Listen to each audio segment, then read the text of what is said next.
¿Hoy funcionó? Jitsi tiene capacidad, así que ya estamos grabando.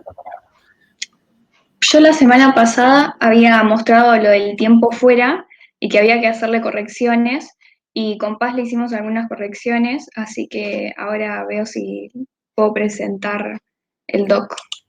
Dale, buenísimo.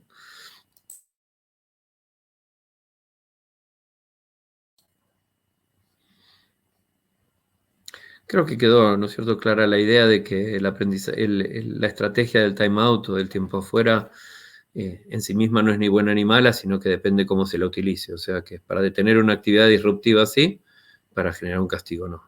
Buenísimo, a ver. Dale nomás.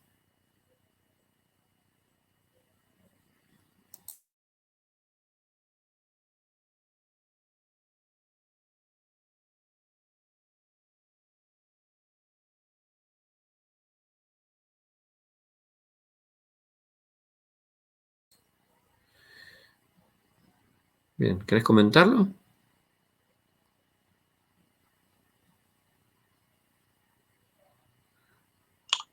¿Siguen viendo la pantalla ahí? Sí, la vemos. Ah, bien, bien, porque tenía el micrófono apagado. Nada, lo que hicimos principalmente fue cambiar como la perspectiva desde que lo veíamos, como dijiste vos recién, que el tiempo afuera no es en sí malo, ¿no? La primera diapositiva creo que quedó bastante igual. Agregamos esto de para qué se utiliza, que busca generar un espacio de reflexión para la niña, tiempo para desacelerar el comportamiento y pensar en sus acciones. Y luego, cómo funciona. Nada, acá hicimos la aclaración de que puede llegar a ser interpretado por las niñas como un castigo y ciertos factores que mejoran la utilización del tiempo fuera.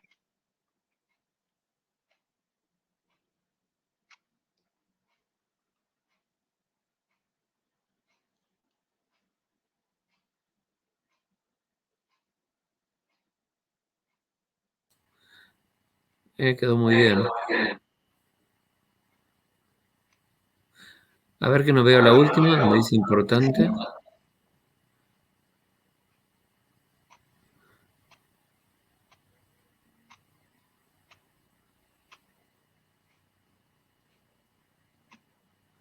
Bien. Dice recompensas. Recompensas. Es solo un detalle, pero me parece que está bien.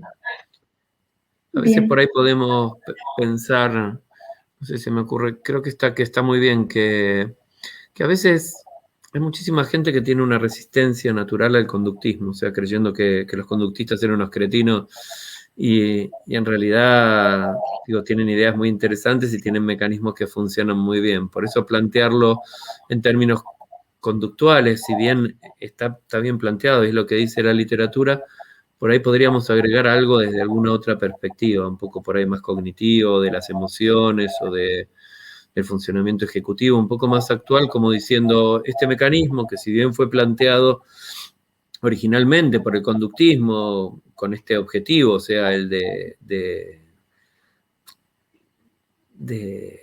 reducir un mal comportamiento, de detener una conducta disruptiva y que suena por ahí.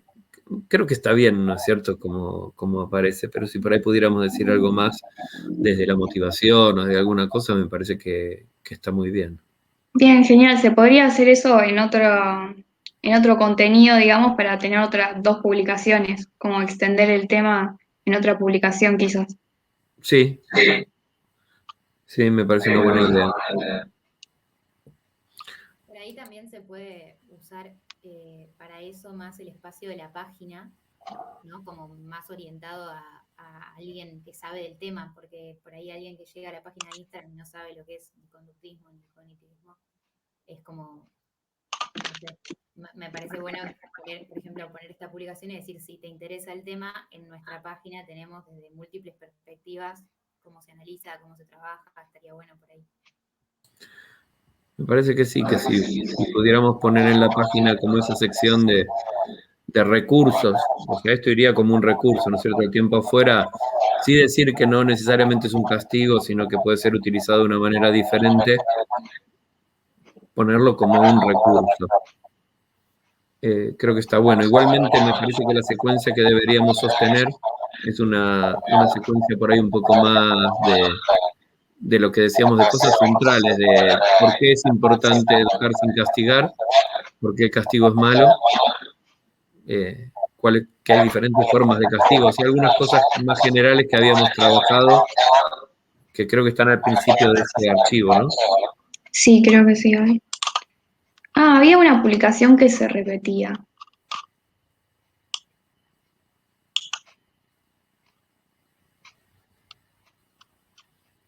Ah, teníamos estas.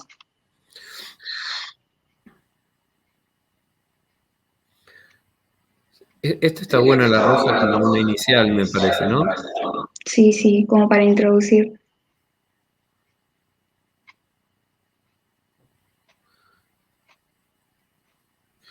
Y lo hicieron. Habría que sacar físicos, familiares, traumas y ver el segundo punto.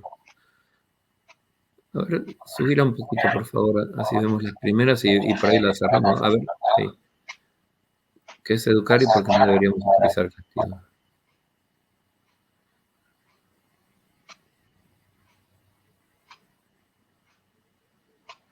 Bien. La definición de educar la deberíamos dejar ahí. Educar por ahí es una cosa un poco más amplia. Pregunto. Perdón, no escuché bien porque tengo eco. Hay eco porque Ah, quizás soy yo. A ver. por ahí hay alguien que tiene muy fuerte en la computadora el volumen, entonces entra por el micrófono y produce ese eco. Bajando un poquito el volumen de lo que escuchan se resuelve. Un poquito, no demasiado. Ahí no se escucha más el eco, está buenísimo. Bien, por ahí decíamos educar. A veces educar uno piensa, digo, no, me estoy preguntando, ¿no es cierto? No es una afirmación. Si dejar solamente eso de educar, porque formar a la persona, enseñarle a vivir y a convivir. Digo, no es que... Sí, es contribuir al aprendizaje de cómo vivir y convivir, ¿no es cierto? De cómo manejarse con el mundo, de transmitir valores, por ahí todo eso está incluido dentro de la palabra formar. Me parece que la idea es buena, que por ahí podríamos agregar hasta alguna otra definición, ver si tenemos algo que sea un poco más integrador o algo diferente o algo que no se reduzca solamente a eso.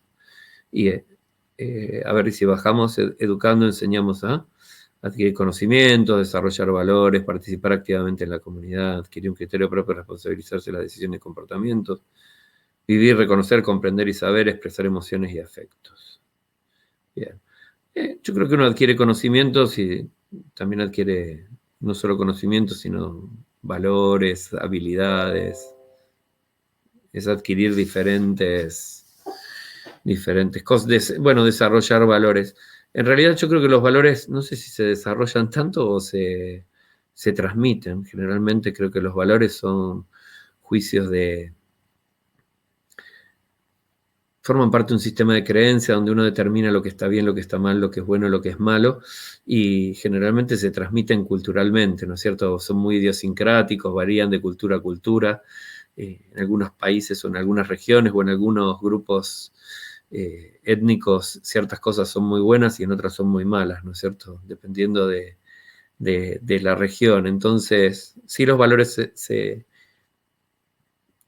transmitir y construir, diría yo, por ahí valores, ¿no es cierto? O sea, porque uno recibe información, pero luego uno los deconstruye y los reinventa en función de las necesidades y la realidad que uno vive, que no es la misma de la fuente donde uno los recibió, ¿no es cierto?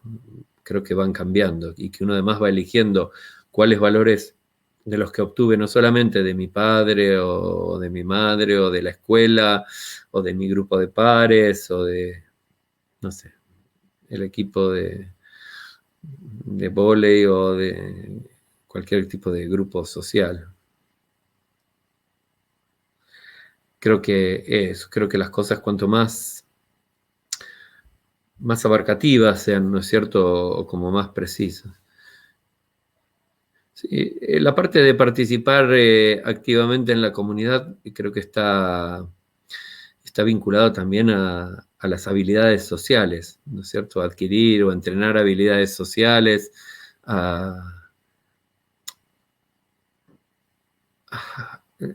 bueno, ahí habría que pensar si la empatía, digamos, es una cuestión innata o es algo que también se construye y se desarrolla. Hay como muchas, ¿no? O sea, creo que es a participar activamente en la comunidad, algo más básico es a vivir con otros, ¿no es cierto? A convivir con otros o a movernos en un grupo o socialmente. Bien. Está bien, yo creo que va por ahí, sí, que lo que necesitamos es interrogarnos críticamente sobre lo que estamos poniendo y pensar alternativas para ver si se puede mejorar. A veces sí, a veces no, por ahí está bueno. El castigo no enseña. Bien. Conlleva consecuencias emocionales favorables y puede llevar al desarrollo de traumas. Puede inhibir el desarrollo de la autonomía. Puede inhibir el desarrollo de la autonomía y de la creatividad. No, ni creatividad. Representa el abuso de poder dentro de relaciones familiares. Yo creo que representa el abuso de poder, no necesariamente dentro de relaciones familiares. O sea, en la escuela castiga, la universidad castiga, la sociedad castiga, casi como por norma natural. ¿Sí? Yo creo que no necesariamente se limita a las relaciones familiares. Creo que representa claramente el abuso, las relaciones, la dominación en relaciones asimétricas, la dominación y el sometimiento de alguna forma, ¿no? Está bueno el mensaje, me gusta. Al final aprendamos a educar sin castigar. Seguimos en nuestras redes. Me parece que está muy bueno.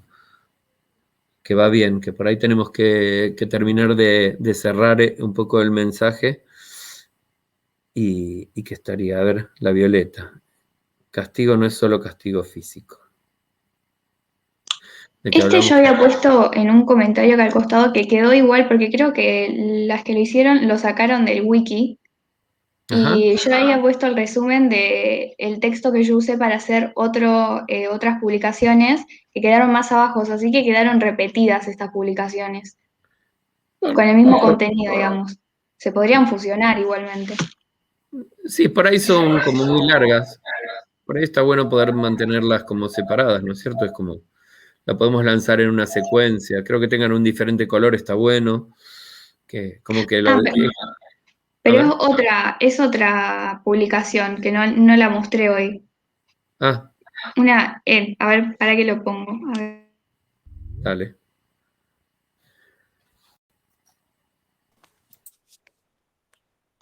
Estaba hablando sin el micrófono, perdón. Esta que dice que es el castigo psicológico, la privación de objetos, de actividades. Y después la que yo había hecho, que fue al principio era esta, que básicamente dice lo mismo, el castigo psicológico, la privación de objetos. Está bueno porque está más lindo el otro. Sí, este no está hecho. ¿Cómo? Claro que este no está presentado como para las redes ya. El otro ya está hecho. Está buena la base del otro. Sí, por ahí se puede tomar alguna de estas cosas o esta información y generar por ahí como una serie. No necesariamente tiene que estar todo en uno, sino que podemos tener, por ahí dividirlo en una o dos. ¿No? Está bien, ¿qué es el castigo? Y las diferentes formas del castigo. Y que el castigo sirve o no sirve. Claro. Creo que deberíamos tener una también que diga cómo educar sin castigar, ¿no? En términos por ahí teóricos o generales, como que se basa en el refuerzo, en el reconocimiento, digo que educar sin castigar tiene que ver con esta cosa de formar integralmente a una persona, de dotarla de valores, como por ahí decir que bueno, que A ver, se llama Educar, Enseñar, Escolarizar. El problema de la especificación en el devenir de la pedagogía. Wow, ya suena. Y la transmisión.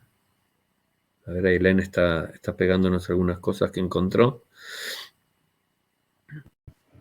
Sí, porque recién cuando estábamos viendo las otras, como la otra publicación, La Rosa, Sí. me acordé que el otro día encontré un archivo de la Universidad Nacional de La Plata, en conjunto con otras 2 universidades, no me acuerdo específicamente cuáles, que bueno, que hablan de eso más desde la pedagogía, pero hacen como un recorrido del concepto de educar por varios autores y llegan como una pequeña conclusión al final que podría bien ser una buena definición como para una publicación. No lo terminé de leer igual, de todas maneras, pero bueno, pero lo subo como para compartirlo. Buenísimo. Yo discrepo generalmente con ellos, con muchos pedagogos, ¿no es cierto?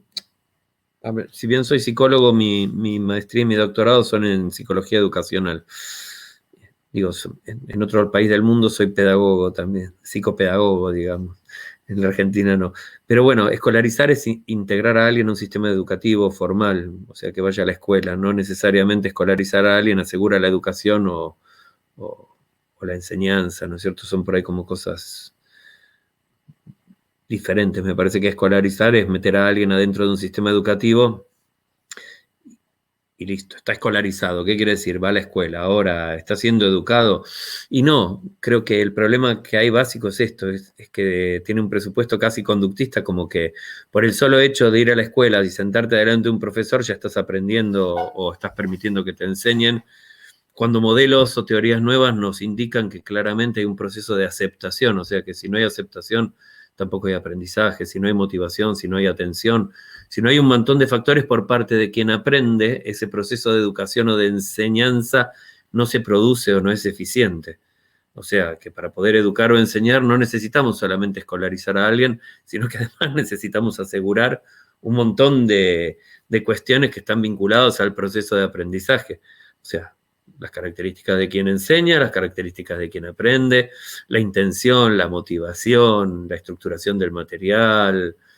Digo, a medida que fuimos leyendo teorías como la teoría del aprendizaje social o la teoría del aprendizaje significativo, o sea, fuimos viendo las ideas de la psicología cognitiva sobre los procesos de aprendizaje, fuimos entendiendo que el aprendizaje es un proceso mucho más complejo, multideterminado, donde no basta escolarizar a alguien para suponer que hay un proceso de enseñanza o que hay un proceso educativo, ¿sí? Sino sencillamente que está yendo a un lugar a sentarse y bueno, está escolarizado, pero puede sostenerse o repetir. Y creo que educar es como mucho más amplio que escolarizar. Se educa en la casa, se educa en cualquier lado.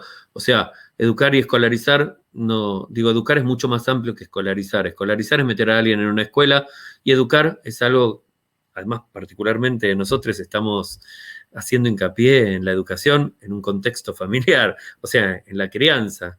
Sí, hablamos de educación en el sentido por ahí más amplio, donde no tiene nada que ver con la escolarización, donde los principios que estamos proponiendo serían generalizables también a la escuela o a los sistemas educativos formales, pero que también funcionan en el proceso educativo que se da intrafamiliarmente, o cuando uno por ahí no está escolarizado, es como decir, che, aprendemos, solo nos educan en la escuela o solo aprendemos en la escuela o solo nos enseñan en la escuela, no. Nos enseñan nuestros amigos o amigues cuando salimos a jugar con ellos o cuando interactuamos, nos enseñan otros, digamos, integrantes, nos enseñan y aprendemos, es como muy difícil separarlo. A veces aprendemos sin que haya una necesidad manifiesta de enseñar o de educar. Ahora, cuando alguien educa o enseña, lo hace con la intención de que se produzca aprendizaje.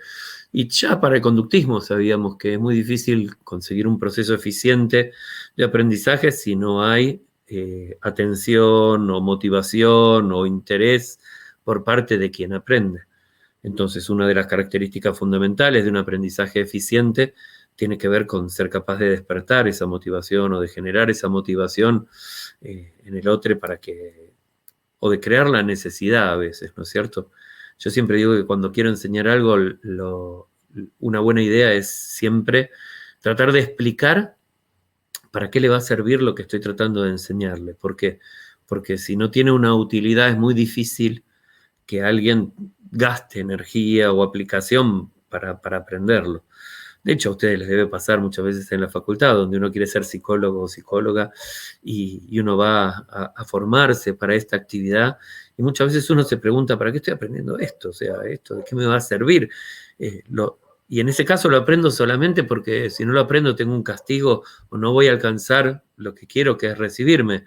Pero no lo aprendo porque esté convencido de que esto podría tener algún tipo de utilidad o que esto me va a servir de algo. Igualmente es una evaluación parcial que uno hace en un momento particular de su trayectoria, ¿no es cierto?, personal, y que tal vez más adelante uno termina entendiendo cuál era el valor de haber aprendido ciertas cosas, ¿no es cierto?, qué sé yo, como algunas de la formación complementaria, como antropología, filosofía, epistemología, investigación. Mucha gente se lo pregunta. Qué sé yo hoy me pregunto y digo, instrumentos de exploración psicológica 2, particularmente dentro de la línea en la cual yo me muevo, que es una línea casi positivista, diríamos, o de investigación basada en métodos que se basan en evidencia, en la producción que utilizan el método científico como base, digo, produce una mirada crítica de aquellas cosas que no lo tienen. Pero bueno, como para poder criticarlo uno tiene que aprenderlo, entonces es importante estar formado en eso.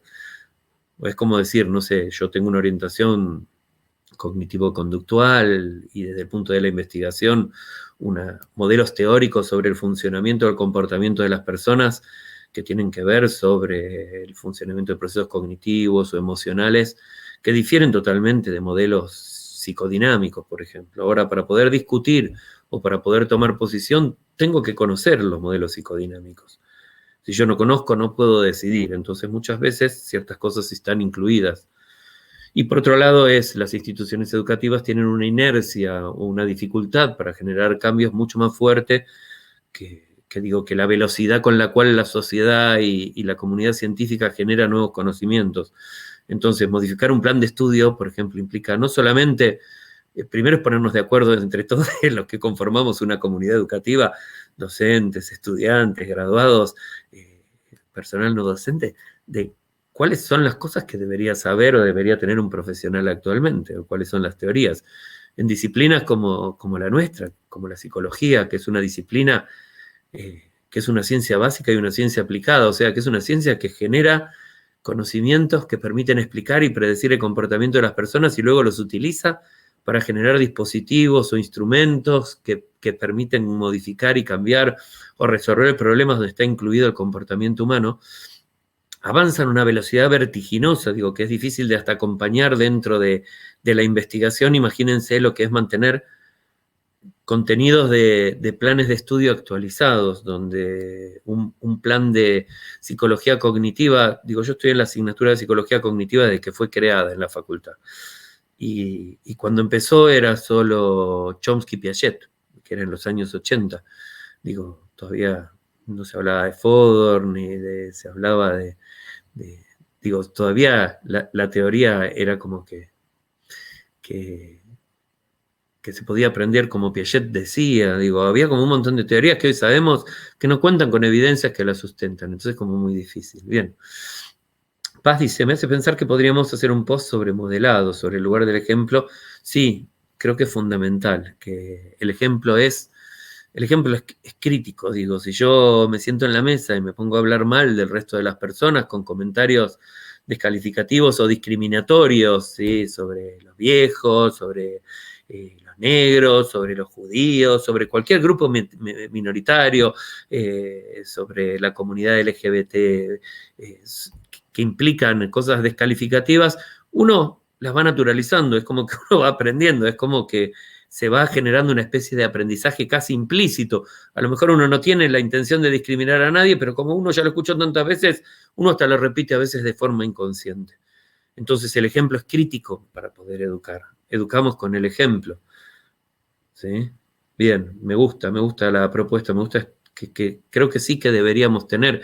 Creo que es súper importante mostrarle a los padres y madres que que el ejemplo es crítico, ¿no es cierto? Que educamos con el ejemplo, que tenemos que mostrar un montón de cosas, que además básicamente educar con el castigo es que enseñarles a castigar y justamente enseñarles a utilizar la violencia como un método de convencer al otro, ¿no es cierto? Creo que ejercer en una relación asimétrica, como es la relación entre padres, madres e hijos, ejercer cualquier clase de violencia es darles un ejemplo sobre el sometimiento y sobre el uso de la violencia para convencer a alguien cuando uno no tiene argumentos, ¿no es cierto? O la falta de argumentación, cuando, bueno, esto es así, porque lo digo yo y listo. Como dicen, y les debe haber pasado a ustedes, ¿por qué estás en mi casa? Mientras vivas en mi casa tenés que hacer lo que yo digo. Y si no, cuando tengas tu propia casa y te banques sola, hacé lo que vos quieras. Creo que casi todos lo hemos escuchado en algún momento, ¿no es cierto? Como un argumento casi de corte militar, como diciendo, mira, no hay explicación, acá las cosas son así, y si no te gusta, tómatela. Exacto, bajo mi techo se hace lo que yo digo.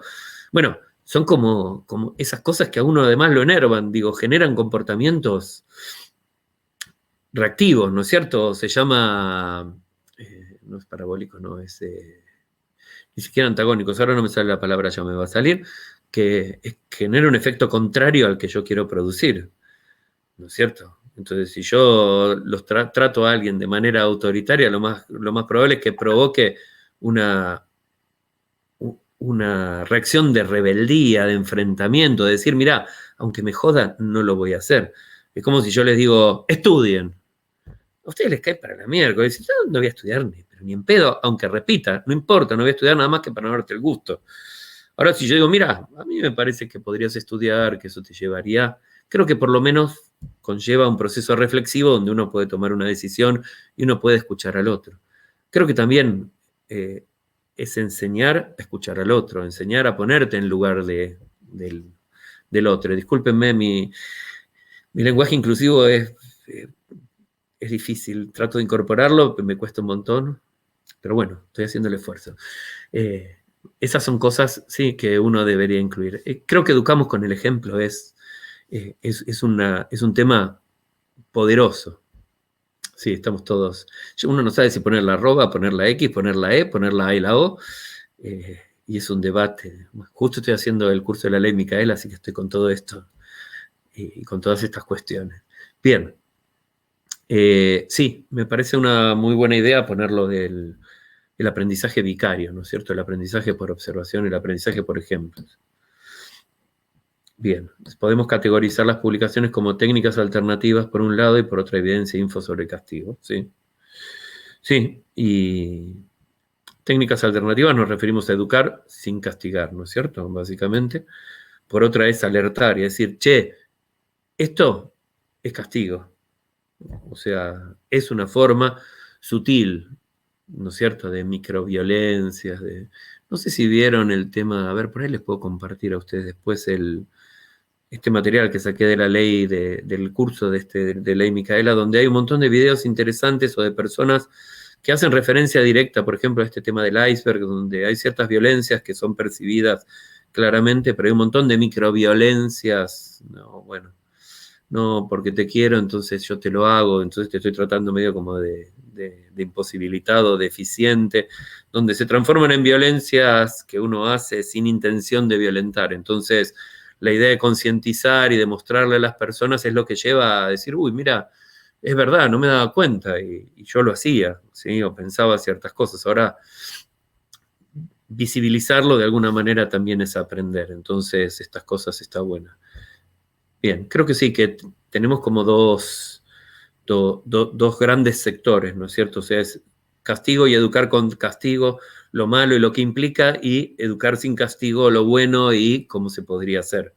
Y también es decir, che, cuando le estás diciendo a alguien tal cosa, eso es castigo también, ¿no? Creo que deberíamos ser como muy concretos para mostrar a un público muy heterogéneo y muy diferente, con diferentes niveles, o sea, también aspiramos en algún momento a que esta clase de contenido pueda ser leído por niños y adolescentes y que se puedan empoderar y que de alguna manera puedan reclamar y puedan decir, esto es una forma de castigo, o vos me estás castigando, o esto que me estás haciendo no te lleva a ningún lado, ¿entendés? O esto está mal. ¿No es cierto? Creo que era también uno de los objetivos que teníamos. Creo que estamos acá, en tratar de organizarnos y decir, tenemos tantas ideas y tantas secciones que terminamos como desorganizados. Me parece que tener estas cosas buenas está buena. Bien, ya tenemos también algunas publicaciones orientadas, como es la que desmentimos dichos populares. Bien. Agustina, ¿querés mostrarla esa? Así le damos una miradita.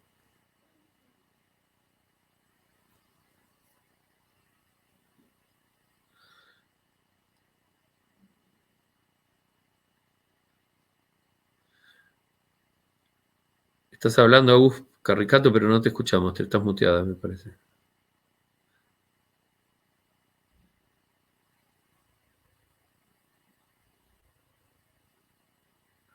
Ah, bueno. Listo, no te preocupes. Si querés, presentala nomás y la vamos comentando.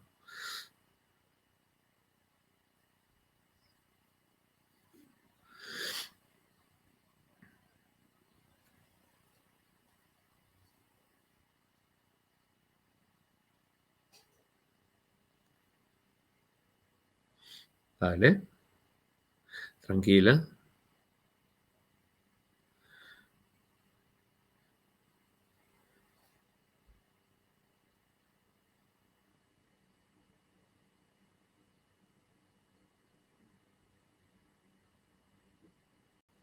La clase pasada, profe, ustedes habían dicho de cambiar de mitos a creencias. Yo corregí eso en lo que sería la portada. Hicimos de agregar alguna que fuera verdadera, pero bueno, pero ahí no lo pude hacer. La semana estuve aquí. Bien. Por ahí se me ocurre que podría ser como un post recurrente, porque hay un montón de creencias que vamos a tomar verdaderas y falsas. Sí, podría ser como una serie, ¿no es cierto? Donde vamos poniendo diferentes posts con diferentes mitos y creencias y desmistificando cosas, ¿no es cierto? Diciendo, como lo habían puesto, creo que lo habían hecho que quedó muy lindo, de falso, falso, verdadero. Creo que está bueno, que es muy gráfico, que es muy concreto, que es muy... y que invita, además, invita a cuestionarse, ¿no es cierto? Esto, o a debatir. Creo que también está buena esta idea de fomentar el diálogo dentro intrafamiliar, donde madres, padres e hijes de alguna forma debatan esto en la mesa, por ejemplo, que es un lugar de encuentro. Bien, hablaba de esa, ¿sí? Dale, Ailén, sí, si la tenés a mano, compartila.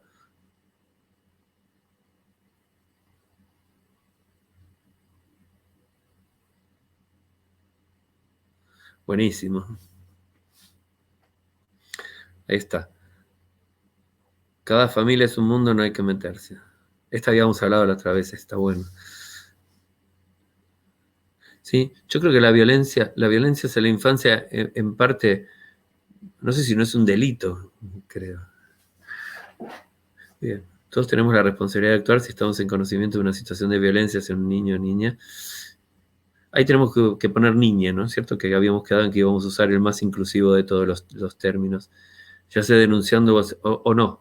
No me acuerdo muy bien, por ahí tenemos que ponernos de acuerdo en esto. ¿Vamos a usar niñas, niños o vamos a usar niñas? A ver si... Para tener por lo menos una continuidad.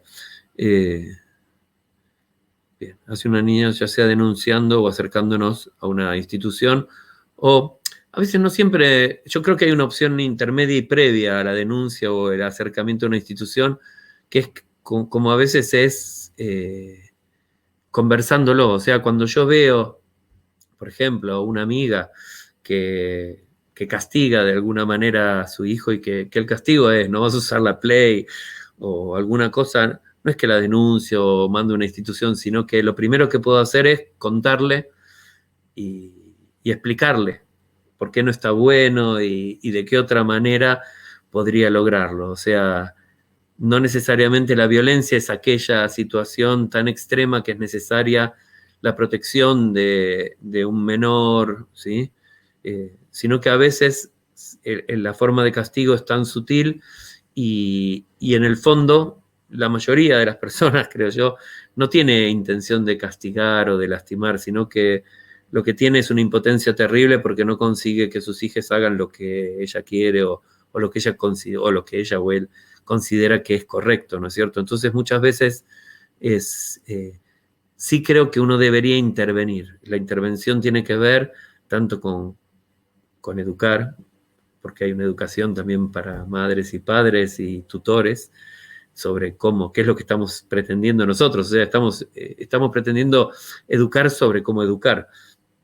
Entonces, la primera de las intervenciones, digo, todos tenemos la responsabilidad de actuar si estamos en conocimiento de una situación de violencia, ¿no es cierto? De actuar, ¿sí? E intervenir, ¿sí? Ya sea conversándolo con el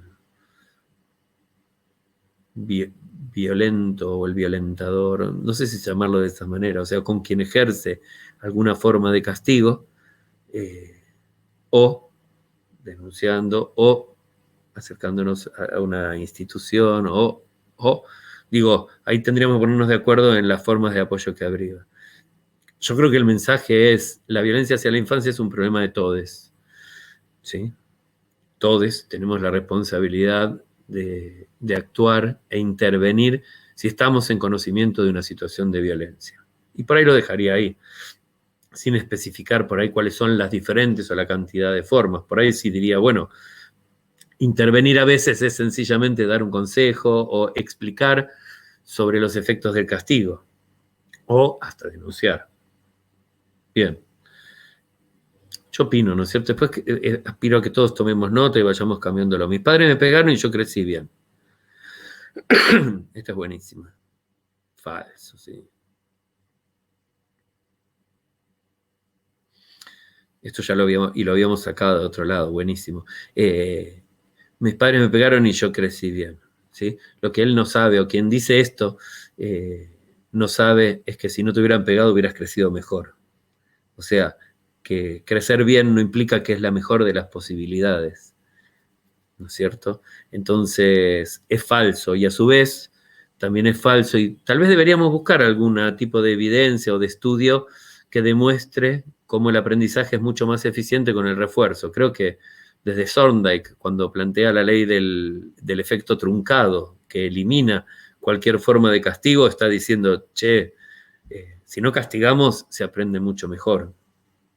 Entonces, para refutar este mito tenemos los dos, o sea, tanto de que hay estudios que demuestran que quienes han sido sometidos a formas de violencia o de métodos de disciplina violentos tienen estas malas consecuencias.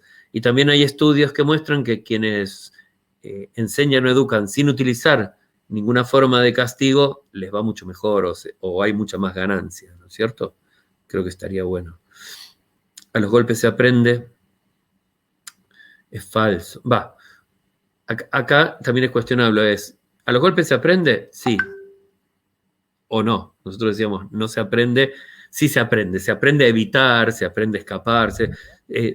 A los golpes se aprenden cosas buenas. Bien. No necesariamente, ¿no? Ahí lo dice, educando con método de castigo, entonces no sería falso que a los golpes se aprende porque estamos diciendo que sí se aprende. Se aprende qué hacer y qué no hacer solamente para evitar el castigo, pero no se adquieren conocimientos o habilidades que sean proactivas o socialmente deseables. Muy bien, a través de límites. Esta es una que está buena también, es como decir, poner límites, porque la gente cree que poner un límite es gritar, amenazar, castigar. Poner límites a veces sonreír y decir no, y es sostenerlo. O sea, el límite no tiene que ver con la prepotencia de un estímulo, sino que tiene que ver con el sostenimiento, ¿no es cierto? Por ahí a veces de una posición. Un límite es, cuando digo no es no, y no me corro, pero para eso no tengo que gritarte. Poner un límite, la gente entiende como ponerle un límite es un castigo físico. Ponerle un límite, dale un bife, ¿viste? Vos no le ponés límites. Muchos creen a veces cuando te dicen, che, pero vos no le ponés límites a tus hijas. Sí, ¿cómo que no? Yo les pongo límites, ¿sí? Y uno empieza a ver que el problema no es que no se ponen límites, sino que los límites son mal puestos. O sea, ¿qué es poner un límite? A ver, ¿qué entienden ustedes por poner un límite? Opinen.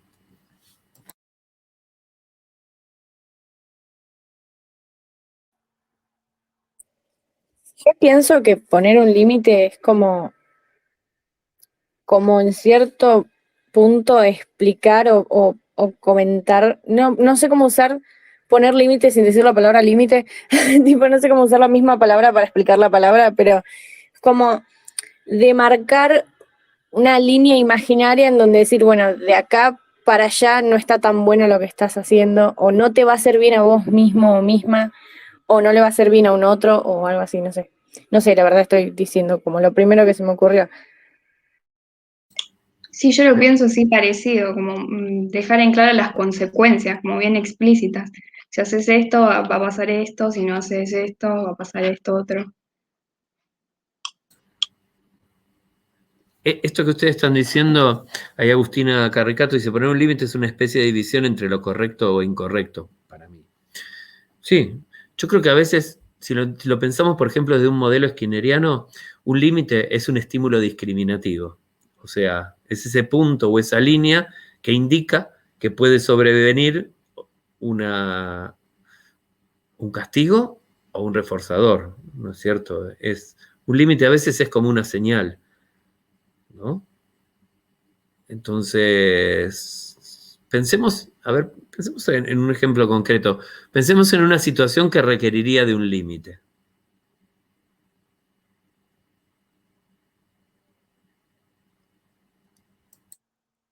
Y, por ejemplo, un chico que tiene muy desfasados los horarios y, no sé, no se despierta para las clases a la mañana.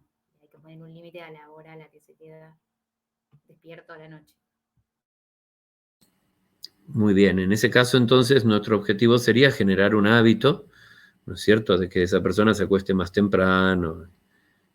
Digo, ¿está bueno poner un límite o está bueno que él aprenda por sus propias consecuencias? O un límite sería solo como un estímulo discriminativo que le permite a él entender que si hace eso puede venir una consecuencia, no que uno impone, no un castigo, sino que puede sufrir una consecuencia desfavorable como quedarse dormido y quedar libre por inexistencias o no irse en el auto conmigo porque lo llevo a la escuela, sino que tener que tomarse el bondi o irse en bici o ir caminando. O sea, como que pueden sobrevenir condiciones desfavorables que no necesariamente son algo que uno está castigando. O sea, a veces mejor que la palabra límite, que implica siempre, creo que es la palabra señalamiento, ¿no es cierto? O advertencia o sobre las consecuencias. Mirá, yo creo, o a mí me parece que si vos te dormís todos los días a las 4 de la mañana y te tenés que levantar a las 7 para ir a la escuela, primero que vas a estar dormido, no vas a prender un pomo, el día no te va a rendir y eso se va a ver reflejado en la escuela. Yo, si fuera vos, a menos que te encante la escuela y quieras hacer cada año 2 o 3 veces, yo trataría de hacerla lo más rápido que se puede, qué sé yo trataría. A mí me parece que es inteligente o interesante estudiar un poquito todos los días, desde marzo hasta noviembre, en noviembre colgar los libros, no tocarlos más y pasarme un buen verano. Ahora, si vos querés estudiar todo el año, de ir a la escuela, de marzo a diciembre, de diciembre a marzo, pasártela en casa o en la particular estudiando, es una decisión tuya. Son decisiones que uno debería tomar. Entonces, creo que no sé si está bueno poner un límite o no, ¿no? O sea,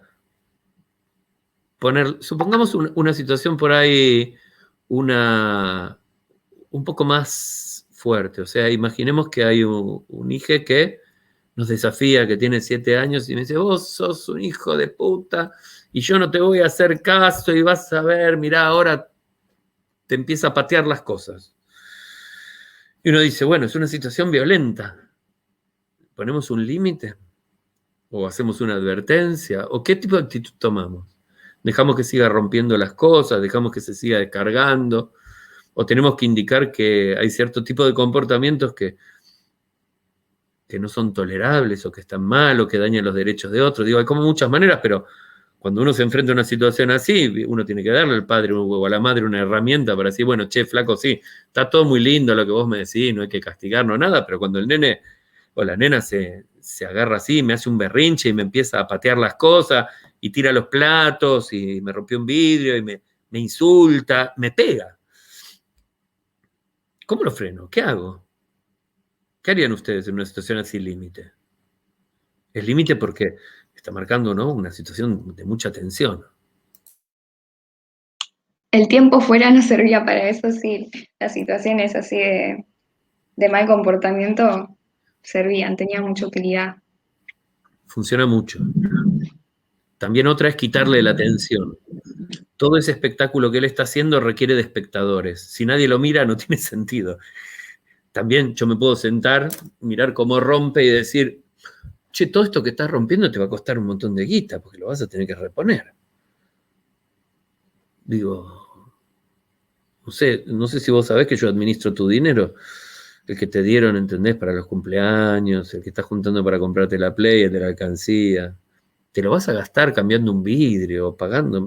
Me parece que no está bueno. Yo, si fuera vos, me lo gastaría en una Play o en otra cosa. No lo gastaría en comprar platos que acabas de romper, ¿no? O sea, uno a veces no tiene que reaccionar violentamente frente a esa violencia. Todo depende de la reacción de uno. También uno tiene que pensar cuál es la intención de esa persona en ese momento cuando está haciendo ese espectáculo.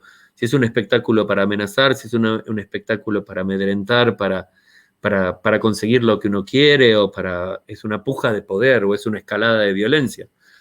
En una escalada de violencia es fundamental, digo, para cualquier pelea se necesitan dos personas. Si uno no pelea, no hay pelea posible. Ahora, una cosa es que patee o tire los platos, que uno diría, bueno, mira, rompelo, sí, la verdad que estaban viejos, está buenísimo que me compres unos nuevos, porque esos ya no me gustaban, estaban medio gastados. Y te vas a gastar toda la plata que tenés en eso. Ahora, imaginen que viene y me pega o trata de agredirme físicamente. ¿Qué harían?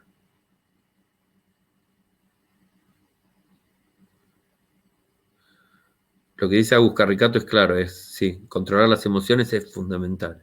Regulación emocional, respirar profundo, como Kung Fu, ¿sí? Y decir, bueno, a ver, tranquilo. Muchas veces es el tiempo fuera para el padre o la madre, ¿no es cierto? Es decir, me meto en el baño, me lavo la cara, o salgo de casa, me doy una vuelta a la manzana y pienso, porque si no, el primer impulso es la violencia, ¿no es cierto? Ahora, ¿cómo resuelven esta situación? Yo la verdad es que no sé qué haría yo, pero me acabo de acordar de un ejemplo de mi sobrinito. Tiene un gran amiguito y conozco mucho a los papás. Y los papás, una vez cuando ese nene fue a golpear al papá, porque el papá le dijo que bueno, que no podía hacer no sé qué cosa, lo que hizo el papá fue agarrarle del bracito y le dijo, pero vos sabés que la violencia genera más violencia, ¿no? Entonces, ¿a vos te gustaría un escenario en donde vos y yo tengamos que golpearnos y esto termine así de mal? ¿No preferís contarme lo que te pasa? Y yo no sé si funcionó, y tampoco sé qué haría yo, ni tampoco sé si eso estuvo bueno, pero me pareció una manera ingeniosa de salir de esa situación. Claro que sí, es una manera creativa, también con un poco de humor, ¿no es cierto? Uno puede salir corriendo y decirle, mirá mi tamaño, imagínate cómo me pegás, si yo te pego te reviento. Es casi como una tontera, ¿cómo enfrentarme con otro tipo de argumentos? ¿Sí? Pero no con golpes. Uno debe evitar que te castiguen, o sea, si es tomarle el brazo y decir, no, pará, pegando no. Ojo, hay un montón de patologías o de trastornos donde esto se vuelve muy complicado, donde uno le habla, entra por la oreja y sale por la otra. Digo, pero bueno, estamos hablando de términos normales, ¿no es cierto? Una situación de violencia de un menor hacia su madre o su padre solo sucede luego de una historia, de una educación en la cual el castigo físico forma parte de algo, o donde nunca hubo un límite.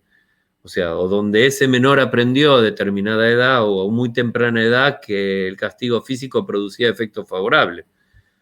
O sea, esto tiene que ser de alguna manera resuelto la primera vez que aparece, como porque si eso aparece y produce algún tipo de beneficio o ganancia, se produce una tendencia a repetir ese tipo de comportamiento. Entonces, cuando vemos que un niño de 5, 6 o 7 años le pega o trata de pegarle a la madre o al padre, no es como una conducta aislada o que se le ocurrió, sino que es un indicador de que probablemente este tipo de situaciones son casi cotidianas o que suceden en situaciones extremas con mucha frecuencia, ante las cuales no hubo nunca un límite efectivo, ¿no es cierto?, que finalmente terminara. ¿Sí? Hay algunos que dicen, bueno, vos me das un bife, bueno, te voy a devolver un bife. Dice, y bueno, generalmente eso produce un efecto, ¿no es cierto?, de inhibición, ¿no es cierto? Y también a veces es como una especie de enseñanza, es como si, che, si vos vas al cole y le decís a tu compañerito, che, préstame el lápiz, y te dice que no, que le vas a dar un sopapo para que te lo dé, lo más probable es que te reviente a trompada.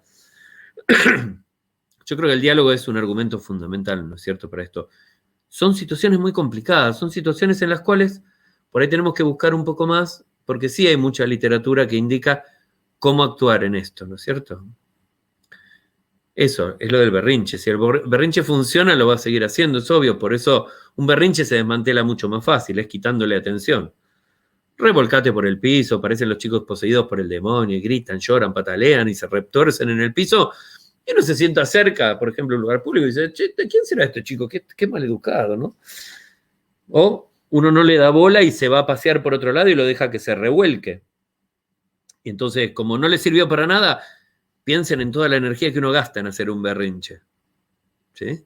Si eso no sirve para nada, hay como un principio de economía donde va a tender a no usarlo. A ver, yo funciono un poco como abogado del diablo, ¿no es cierto? Ustedes piensan y yo les digo que no, para obligarlas a pensar en otras situaciones alternativas o en situaciones más eficientes. ¿Sí? Pueden buscar, si quieren, para el próximo encuentro, googlearlo, es ¿cómo hacemos para poner límites sin castigar? ¿No es cierto? Porque esta es una pregunta que le vendría bien a muchas personas. O sea, son muchas quienes se preguntan y dicen, che, ¿cómo pongo un límite sin castigar? Entonces yo tengo una serie de recetas como terapeuta, a veces familiar o infanto-juvenil, haciendo orientación a padres. Uno tiene recetas, pero estaría bueno que ustedes las piensen y que ustedes investiguen un poco y que ustedes propongan. Me parece que sería un buen componente. Bien, y vemos, es por tu bien. Ese es por tu bien. Utilizar métodos de castigo para educar o corregir es hacer uso abusivo del poder que tenemos. Yo pondría no solo como adultos, sino en una relación asimétrica, que está más bueno porque pueden ser una asimetría de género, de edad, de tamaño físico. Digo, la asimetría hace lugar así. Lo único que genera un método de castigo es miedo, daño, sufrimiento. Sí. Yo sacaría lo único. Digo, genera, entre otras cosas. No es lo único. Genera cosas o produce cosas malas, no produce cosas buenas. ¿Sí? Por el bien de alguien nunca jamás deberíamos castigarlo. Creo que esa es la moraleja. Es como si le querés hacer el bien a alguien, no lo castigues. A ver, tenés otras maneras alternativas de enseñarle cosas que le van a ahorrar sufrimiento, problemas o van a mejorar su capacidad adaptativa, pero no castigar. Digo, castigar es una mala opción, ¿no es cierto? Castigar. Lo único, no es por tu bien. Digo, es hasta por el mal de las personas que te rodeen el día de mañana, porque si yo te fajo, lo más probable es que quieras fajar a todos los demás como la opción. ¿Sí? Si yo tengo un niño y le digo, bueno, dame el celular. No, que no te lo doy, dame el celular. No, no te lo doy, dame el celular. No, y los casos de los pelos, los refriego y le arranco el celular de la mano. Digo, dame el celular, que es mío, ¿entendés? Sos chico, le explico lo que le explico. Mañana ese chique va al jardín o a la escuela, donde sea, y pide algo y no se lo dan y va a usar este mismo ejemplo. Esto es lo que tenía que ver y lo que hablábamos hoy con lo del aprendizaje vicario, ¿no es cierto? El aprendizaje por observación, por experiencia. uno tiende a reiterar esta metodología y la lleva por fuera de la casa y luego se replica en las relaciones de pareja, en las relaciones familiares, en el futuro de esas niñas como padres y como madres del futuro. ¿Sí? Es malísimo. Creo que lo que tenemos que hacer es visibilizar esto. Bien. A mí me encanta hablar y yo hablo siempre. Ustedes hablan poco. Pueden hablar más, pueden criticarme, pueden decir, no, eso no, o a mí me parece algo distinto, qué sé yo. Como no me dicen, yo sigo hablando. Vamos a terminar porque tengo que terminar de preparar. Ahora a la 1 tengo que hacer el vivo por Instagram sobre los exámenes.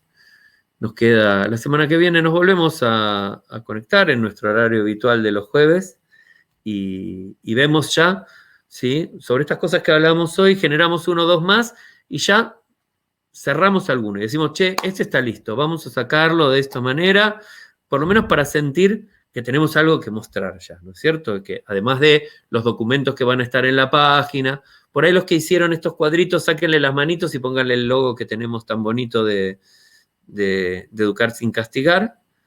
Y yo hoy a la tarde los voy a descargar y lo pongo si quieren. Así hago algo, porque últimamente tengo medio abandonado esto. Dale, gracias. Como no, siempre es bienvenido. Y creo que ya nos había dado para que pudiéramos verlo. ¿Cuál era? No, todavía no. Le tengo que pedir al programador que nos dé la dirección para que podamos entrar y mirarlo, para ir viendo cómo va quedando, así nos ocurrimos. Bien, buenísimo lo de las charlas. Está bien ir anotando y tomando notas de las cosas que tenemos. Esta es la construcción colectiva o el aprendizaje cooperativo o lo de la experiencia que estamos haciendo. ¿Sí? Es ir juntando las cosas y que cada uno que entre y lo edita tome esa idea y haga lo que le parece. ¿Qué más buscamos para sumar a la página? Yo creo que estaba bueno esto de la idea por ahí de los límites. Cómo poner límites por ahí sin castigar es una buena idea. Algo más por ahí de esto de la imitación me parece que también está bueno. ¿Sí? Y creo que con eso ya tenemos por ahí como para arrancar. ¿Sí? Piensen que a medida que vamos arrancando podemos ir repitiendo, empezar a generar, no sé, suscriptores. No es necesario publicar todos los días. A medida que vayamos teniendo ideas o cosas interesantes que van apareciendo, las podemos postear, comentar, agregar a la página, avisar que hay novedades. No cada posteo o historia en una red social tiene que tener un mensaje de esto, sino que uno puede decir, che, ¿te enteraste de este artículo nuevo que salió sobre los efectos del castigo? Podés consultarlo en tal lugar, y eso también está bueno, ¿sí? Pero sí estaría bueno que tengamos 2 o 3 mensajes como para empezar a arrancar este proceso de ir mostrando y de vincular siempre a la página. Lo que voy a tratar de tener para la semana que viene es que ya tengamos el link de cuál va a ser la página para que la gente lo pueda ir anotando y puedan ir conociéndolo. Bueno, chicas, muy buen fin de semana. Nos vemos el jueves que viene y nos mantenemos en contacto por el grupo de WhatsApp, ¿sí? Voy a cerrar la grabación. Igualmente, adiós. Nos vemos.